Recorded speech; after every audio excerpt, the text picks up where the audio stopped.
principal investigator of LIFT, or Lifelong Improvements Through Fitness Together. One of the key parts of the LIFT program, or Lifelong Improvements Through Fitness Together, is 2 days of full body strength training that includes stretching and balance exercises. I'm going to demonstrate each of the moves with a couple of key cues that you might use within your class. Remember, there's a full-length class you can also listen to, as well as other resources on the website, including if-then statements, etc. But this is just one way for you to get a little bit more familiar with the sequence and some of the major cues that we do, particularly in the beginning when the participants are learning all about LIFT and its moves. To get started, we start with a warm-up, an opportunity to just get the blood pumping and get moving in your body. It can be as simple as marching in place. If this is too high of an intensity, feel free to tap out just to start to get moving. We also have a sequence, a 5-minute warm-up that you might want to use as well. It's also featured in our Eating Smart, Being Active, or ESBA course curriculum as well. So if you're familiar with that extension program, it can be the same moves. Or you can ask people to demonstrate different moves. As long as you're talking and moving, you're warming up.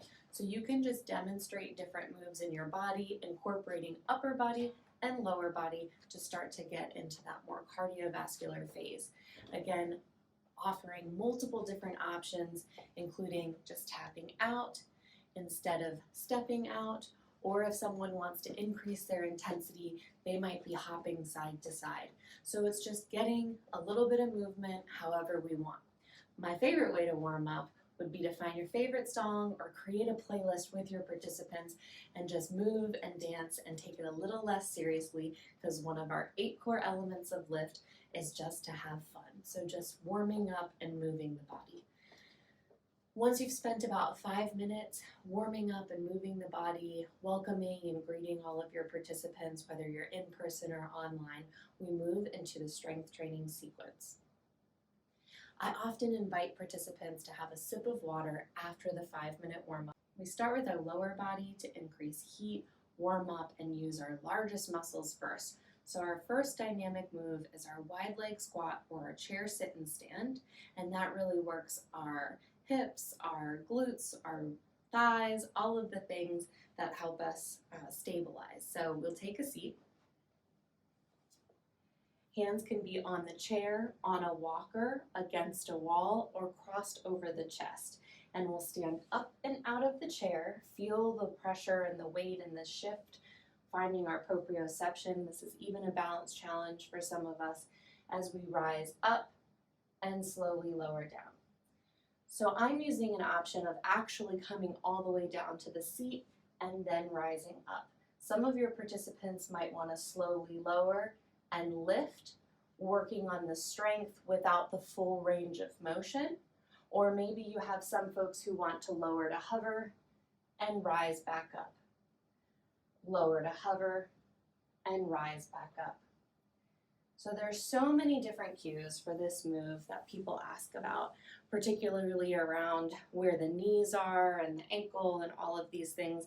But what we know from community-based physical activity promotion programs is that you are going to have a wide variety of participants and abilities. So invite people to do what works for them, to check in with their body, and to do as many repetitions as they like.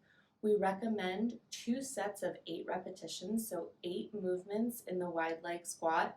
Take a breather and then do 8 again, so 2 sets of 8. As you progress, you might be able to cue 10 repetitions and 2 sets, or increase the weight. There's ways to stay with the base moves, but to make it more advanced or more challenging as the program continues on. As you may have heard from the demonstration, we'll do 8 more just to listen into some of the cues, is having your hands in your balance and rising up, feeling the lower body activate and engage, and lowering down as it feels good for your range of motion. Often we have pretty weak glutes, and so our knees might knock in or out, and just trying to remind people to keep their knees and their toes going in the same direction. So if somebody typically walks at about a 45-degree angle with their toes, just having the knees follow that, or letting the knees come in so we're not overcompensating and not stacking the bone on bone. So rising up and slowly lowering down. The knees might hover over the toes. I know we often hear make sure to keep the knees behind the toes, but that's really just a generalized cue. It's really more important that we're keeping the weight behind us, we're staying within our range of motion, and we're feeling the lower body fire up as we lift and lower. Again, hands can be wherever it serves you, and we're going for 2 sets of however many repetitions they can get, and reminding folks that they might be getting 10, you might be getting 8, someone else might be getting 3, and all movement counts.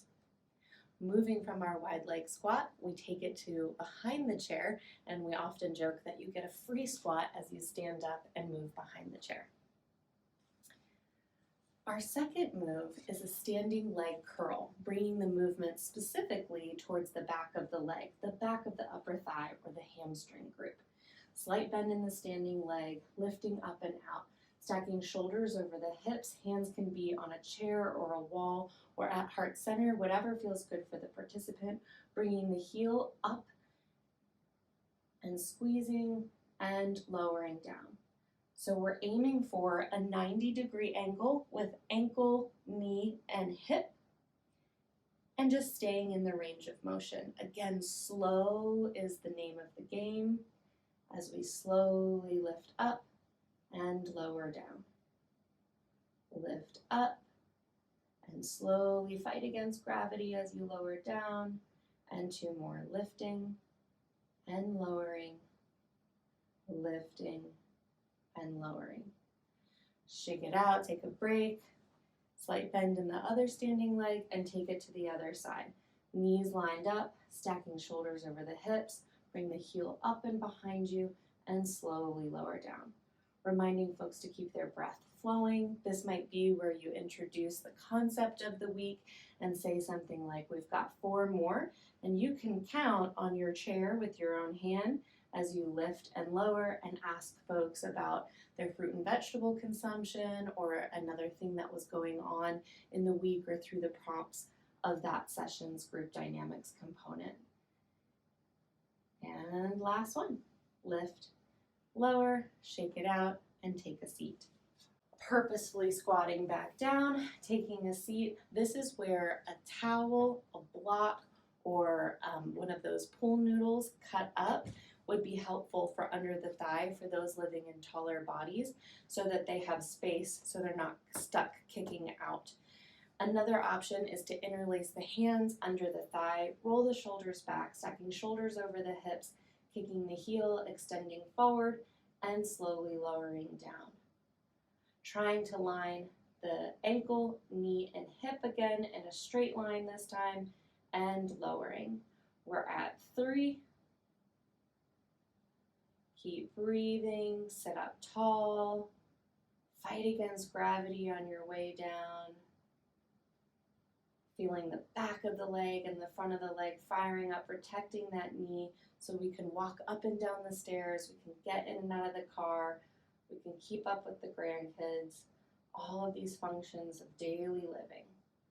Last 2, lift and hold, and lower. Starting to feel the work even without weight, so just being really intentional and slow, taking to the other side, maybe finding the opposite interlace if that works for you, or shifting, taking it to the other side, maybe finding the opposite interlace, or shifting the block, noodle, or towel if that is appropriate. Stacking the shoulders over the hips, extend the knee long, and slowly lower. Breathing fluidly, activating the muscles, fighting against gravity as we move nice and slowly, halfway there.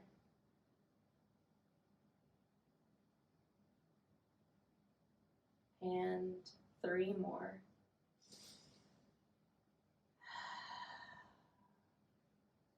Last two. And one. Slowly lower, and then we'll stand up one more time. Not one more time total, just again. This time, we stand behind the chair and we're going to engage with what we call the side leg raise. I'll face you for a moment because one of the things that we're talking about is stacking shoulders over hips. And this is one of the moves that we often see people using range of motion or coming out of their range of motion and engaging in that momentum swing as they swing up and out to the side by compensating with the standing leg and hinging over. So we'll remind folks to stand nice and tall and proud, stacking the shoulders over the hips, slight bend in the knee, and then take the leg up and out to the side. If this feels like too much, just tapping out to the side, keeping the foot on the ground is also an option and still engages the muscles on the side of the upper leg. So one option is toe taps or lifting up and out, trying to keep the shoulder over the hip nice and stable and sturdy in the standing leg for 3 and 2.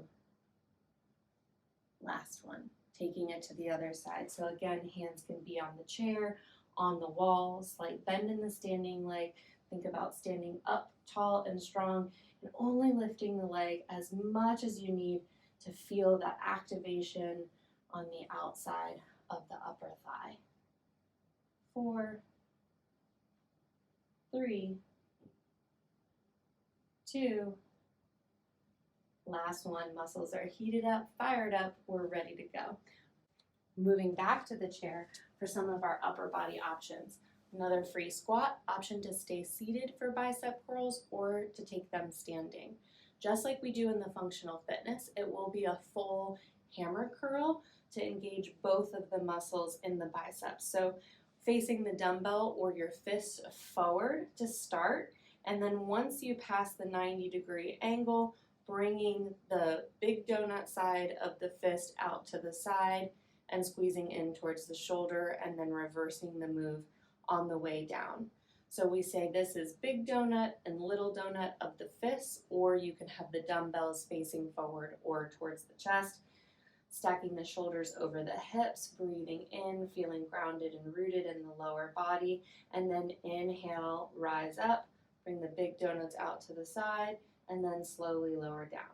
Yes, this is our bicep move, but you might be feeling it on the back of the upper arms as well in the tricep area. We're going to go for 6 more. So again, just like with the lower body, we're going nice and slow, really feeling the muscles fire up, squeezing as we lift and engaging as we lower, fighting that sensation to just fall into the pull of gravity and just keep fluid in the breath.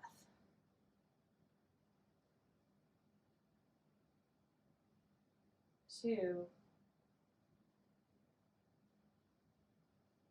last one, lift and lower. Make sure we get the full range for that final move.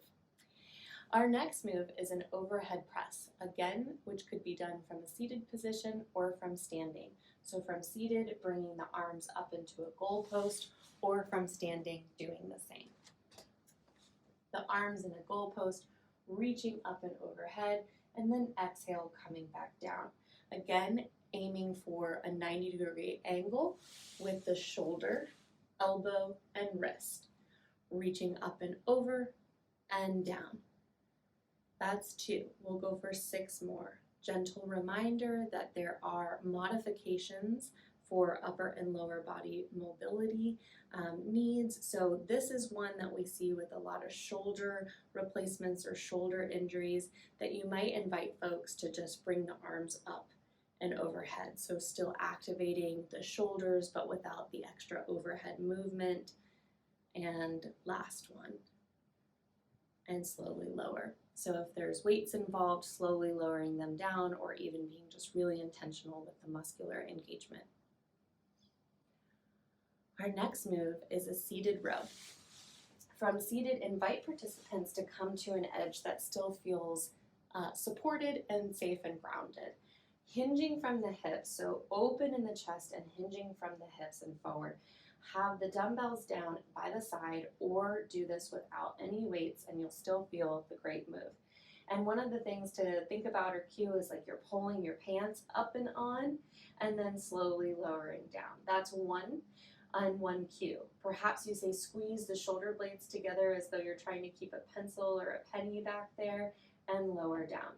We're breathing fluidly, resisting the pull of gravity, and activating the back body as well as the arms and lowering. We're also engaging the abdominals by keeping us nice and sturdy and steady. And 3 more. Keep breathing, keeping the spine in a neutral direction, even from the hinge, so the crown of the head reaching up and forward.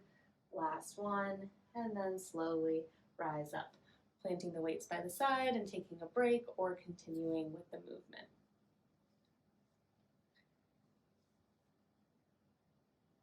You might be going into round 2, remembering to do 2 sets of your seated row as well if you'd like. Just thinking one of the biggest cues is that hinge forward, squeezing the shoulder blades, trying not to round down and in. And if folks are unable to hinge forward, perhaps just keeping them upright and working on a little bit more of a tricep or back of the upper arm variation and movement without engaging the abdominals. Our next move is towards the back of the chair. Our toe stand brings the movement into our calves, coming to the back of the chair again, or having the wall available, because this one actually challenges our balance a little bit more with those smaller leg muscles. As we stack the shoulders over the hips, shift the weight onto the toes, lift the heels, and slowly lower down. This one is also really easy to try to speed through, but just really fighting that sensation of falling into gravity, but instead lift, hold, squeeze, and slowly lower down. Lift, hold, squeeze, and slowly lower down. Think about lifting the crown of the head towards the ceiling tiles or towards the sky if you're outside, engaging the back of the lower legs. You can repeat this twice with a little bit of a break, maybe an ankle roll or a little bit of movement in between the 2 moves as well. So those are our strength training moves, and then we move into our balance and flexibility options. The first option is tree stand or tree pose, hand on the chair or on the wall again, or maybe hands at heart center or by the side. Stop 1 is to find a slight bend in the standing leg and come to the toes of the opposite leg, moving the knee out, external hip rotation of the other leg. Staying here, or maybe bringing the base of the foot towards the calf of the standing leg. And then having hand on the chair or reaching the arms up and out as they practice their balance move, keeping the hip points forward as the knee comes out to the side, stacking shoulders over hips, holding for about 30 seconds or 6 breaths. You can use a watch or a clock or your own breath to cue for how long you would hold the pose. Then bringing the knee back towards the front of the room and releasing down. Again, maybe there's a little bit of movement and play, maybe your playlist is going and you're able to move as you transition to the other side. So slight bend in the standing leg, onto the toe of the second leg, maybe bringing the heel out to the side. Great place to be, getting that external hip rotation and finding balance. Maybe it's working on removing the hand from the chair or finding stability. Maybe bringing the sole of the foot up to the calf. If perhaps midway through the program someone is looking and then taking it to the other side. Find stability on the standing leg, stacking shoulder over hip, come to the toes of the opposite leg and lead the knee out to the side. This is that external hip rotation, great place to be working on holding the chair or the wall or working to bring the hand away from the wall with the toe still on the ground. If this feels like old hat, an invitation to bring the sole of the foot onto the inner calf, working on pressing the calf against the foot and the foot against the calf and finding stability. If perhaps midway through the program or if someone has exceptional balance, they might want to bring the sole of the foot to the upper inner thigh. They may do so, but just as a reminder, not to bring the sole of the foot onto the inside of the knee, but instead above the knee or below the knee are safer places to be, so we're not knocking the joint out onto the side. Dropping the toe, bringing the knee back together, and releasing. So holding for about 30 seconds or 6 breaths on each side. For our seated figure 4, there's a couple of different steps to help people find the stretch and the sensation in the outer hip. Option 1 is to bring one ankle in front of the other. Let the knee relax down and stay here. Option 2 is to keep the ankle in front of the opposite ankle, the knee out to the side, and hinge forward. That might create more of a sensation on the outer hip. If this doesn't feel like enough for the participant, they can draw the leg up and over, bringing the ankle on top of the thigh. Inhale, lift head, neck, and chest, and exhale, hinging forward just like they did in that seated row. An invitation to really work on letting the knee drop out into the side, but not an encouragement to press it down. Instead, just working from the hinge of the hips and the release through breath, but not through force.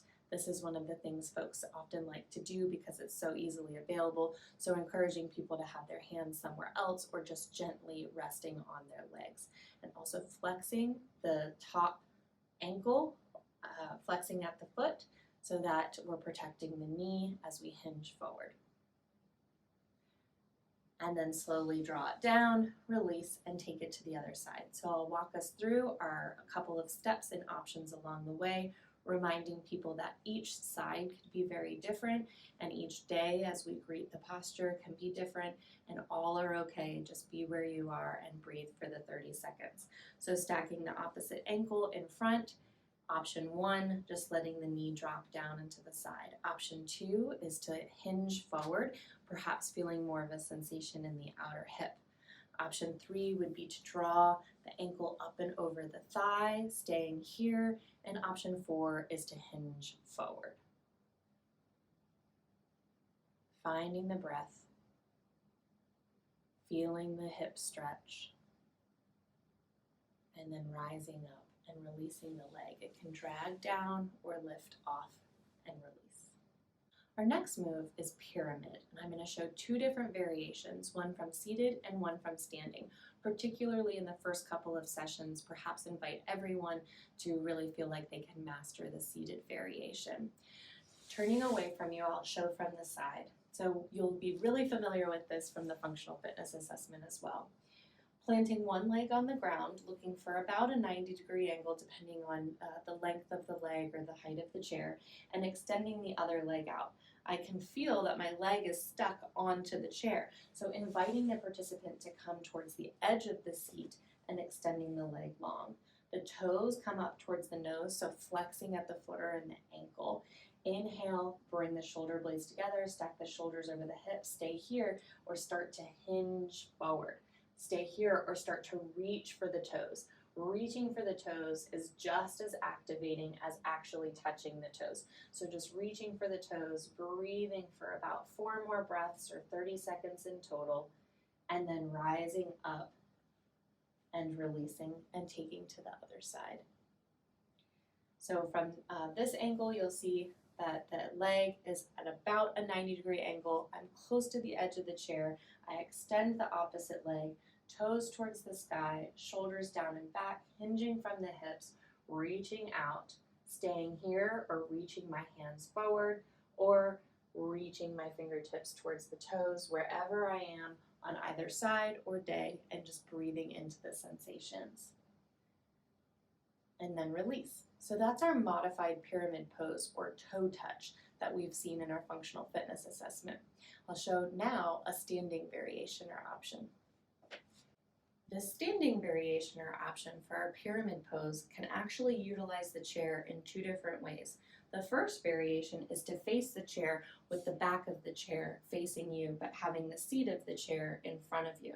Slight bend in the knees and take 1 step back, squaring the hips behind you, and then reaching for the back of the chair, or if the hamstrings are lengthened, towards the seat of the chair.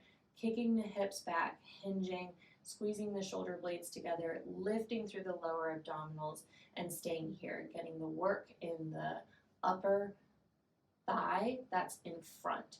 Breathing deeply here, or hands on the back of the chair, whatever serves you or your participant, for a full 30 seconds.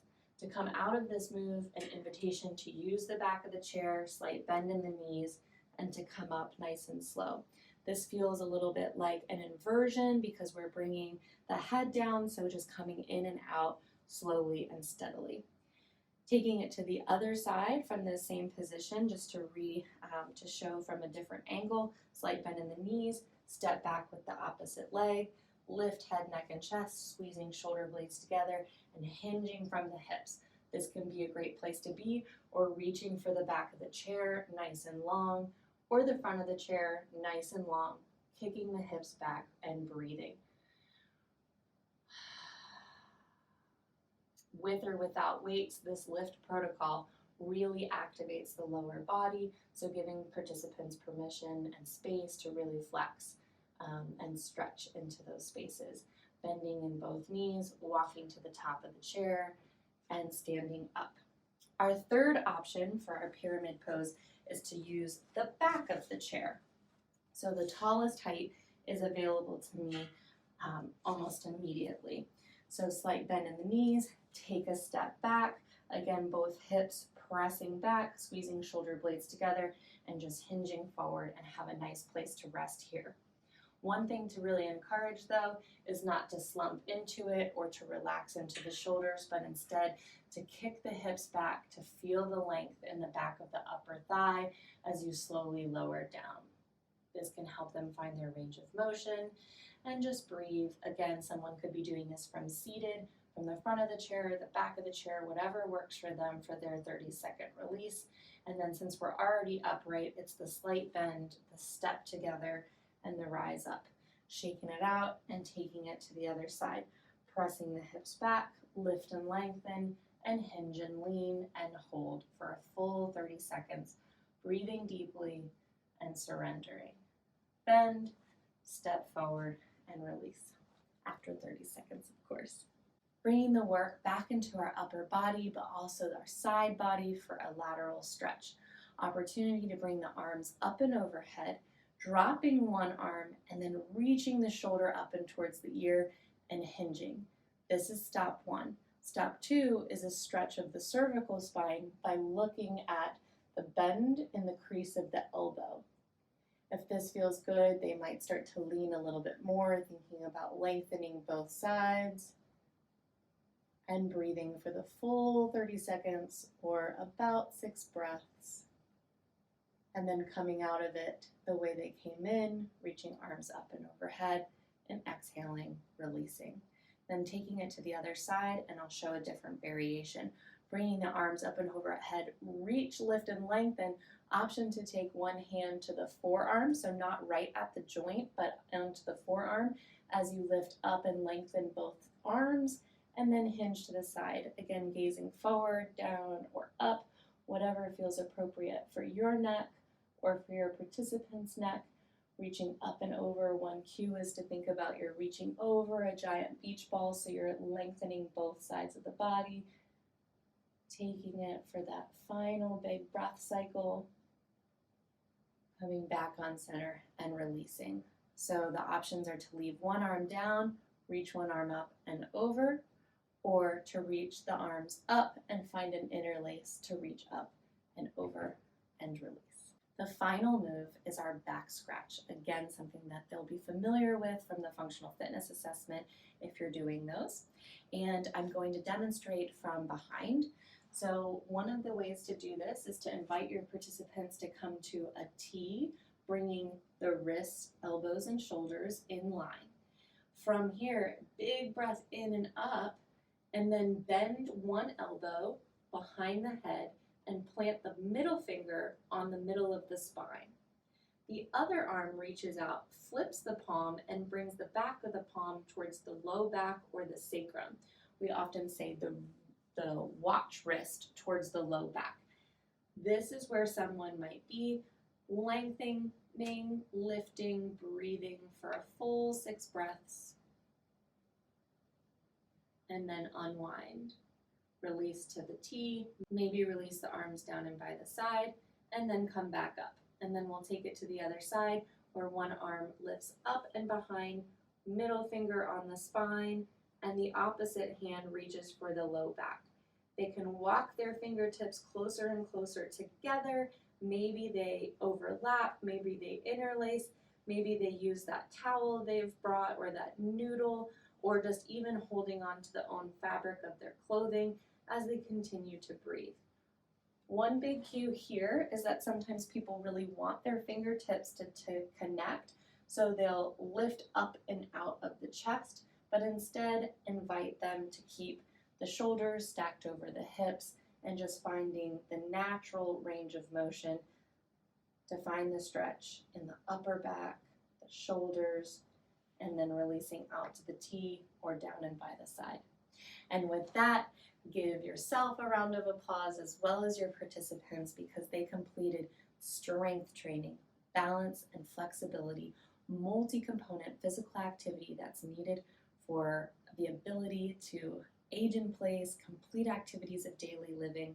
And thank you so much. I hope some of those cues were helpful and that you feel good in your body as well.